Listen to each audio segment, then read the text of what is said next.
Playing with this midi quad stuff has ate up so much time of my life that I figured it's time to start sharing a little bit more of that with you guys. It's early on Saturday morning and got some maintenance and stuff to do.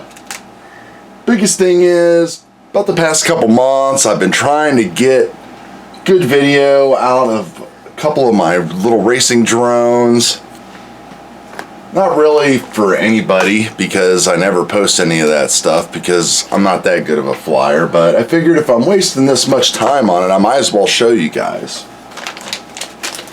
So what we have here is the veloram frame from rmrc, and it comes with 5-inch arms, and for some genius reason I thought, well, let's put 6-inch arms on it and then let's run 5-inch propellers like this. Only problem with that is that the video just looks like this.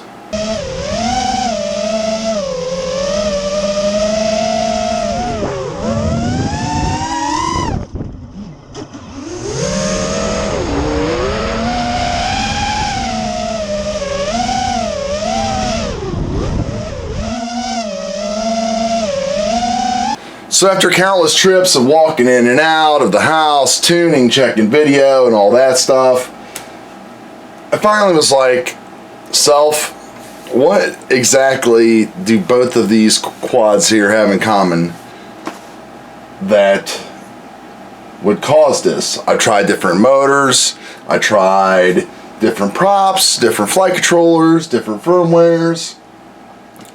Jello City. So I put the 5-inch arms back on and the video looks like this.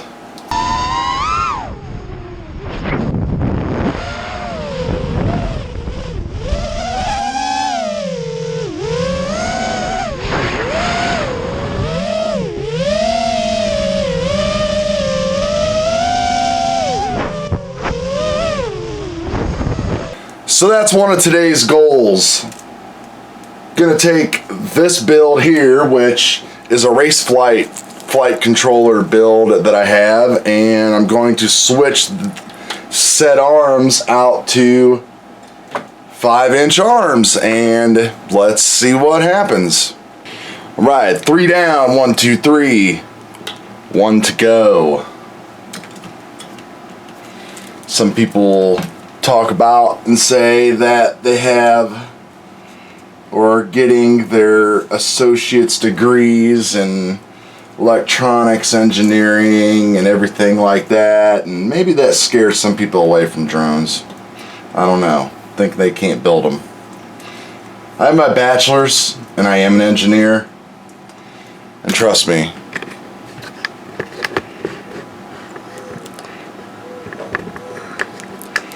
you don't need an engineering degree to do this. All you need is a good sidekick.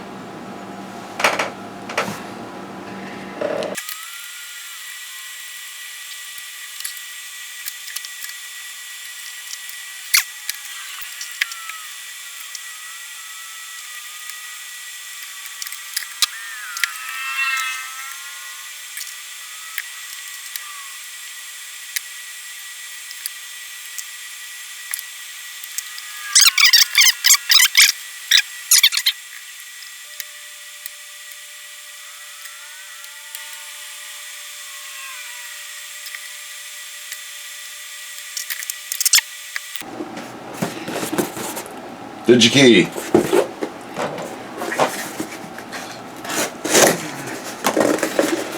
What is Digikey? Well, they're like an electronics company. And what did I get at Digikey? I got a lot of wrapping paper.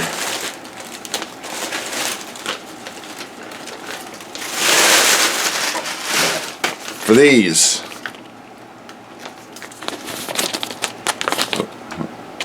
Electrolytic capacitors. 1000 microfarad, 25 volts, 330 microfarad, 25 volts, all low ESR. Now, let me move this camera here. What do these things have to do with mini quads? Well, electronics these days are super sensitive, and they can pick up noise and all this other crazy stuff and make your video look kind of bad and everything else, just because all the power that's going on in here and non-shielding and all that stuff like that. So these things basically, in a nutshell, are just going to smooth all that out, and they're going to make you a better pilot. So since I'm not that good of a pilot, I'm going to put mine on this machine. So these things have a long side, short side. The negative is labeled. Really easy to do. Just gonna basically pop that baby right down on my incoming battery lead. See what that does. I don't think it's gonna fix all my problems with my video. I think I got a camera going out, but it's not gonna hurt. Trickiest part of today, replacing some antennas.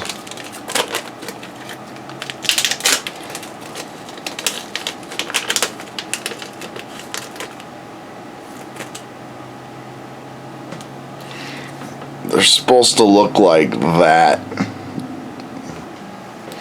And it's a bonus that these come pre-stripped. All you need to do is tin the end in the ground and then pop them on the XSR. 2 new antennas. Check out Project Blue Falcon if you want a more close-up demo on how to do that. We'll see if it works soon enough. Alright, all done. Back together. Smoke test.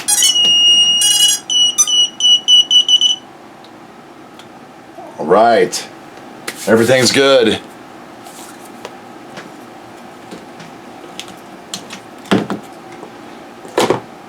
Now, since I'm down here, I'm going to go ahead and throw a cap on this build, and then we'll go wake up the neighborhood.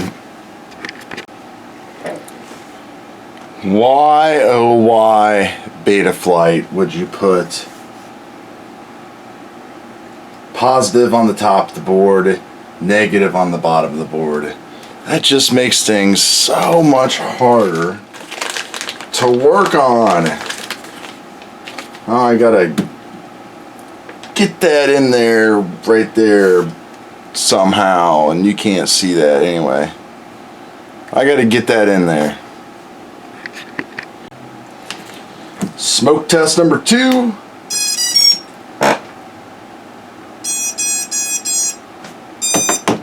Looks pretty good.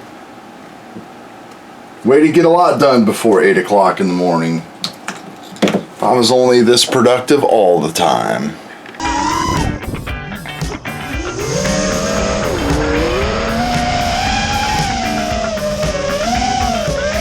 Alright, so not the results I was looking for. A little bobbly, jello-y, and a little rough. Raceflight always sounds kind of rough on my motors and quads. I don't know why. Maybe it's the D term or something like that, but it just sounds really rough and grindy. So I dropped both roll and pitch P and see if and raise my eyes a little bit. So we'll see how that works, and then I'll just start making some changes outside here with the Lewis script. So let's get this back in the air.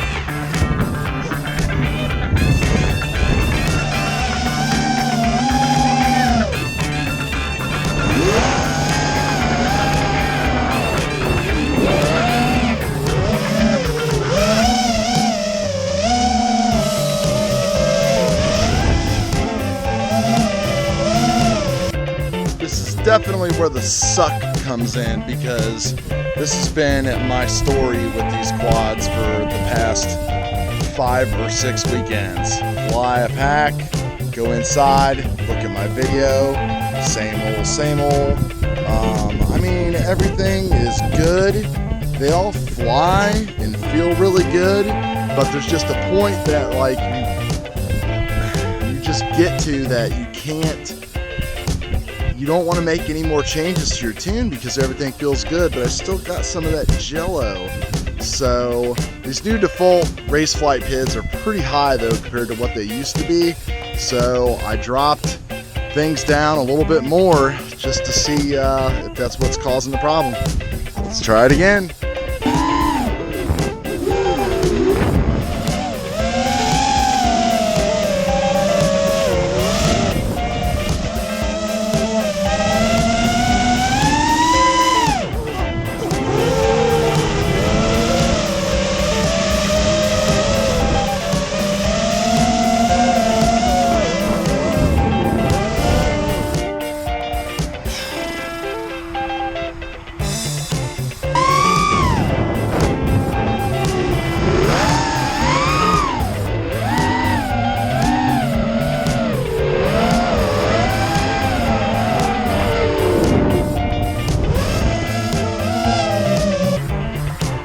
When you put the GoPro on upside down, you know you're really struggling.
So you probably want to know what the problem was.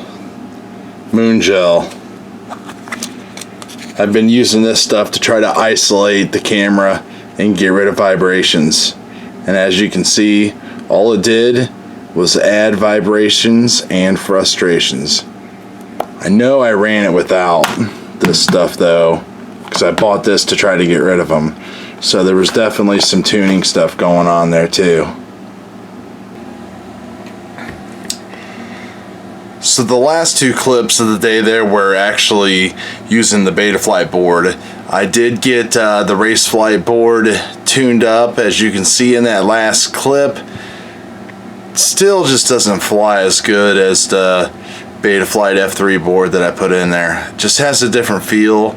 I guess I just need to work with it a little bit more.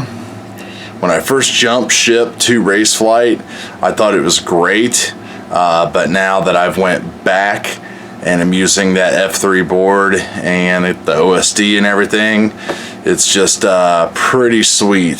So I'm gonna pretty much cut this and start editing this thing up. Hope you guys like this little something different I did, and I'm gonna get to cleaning this up because you can't start a new project without a clean bench.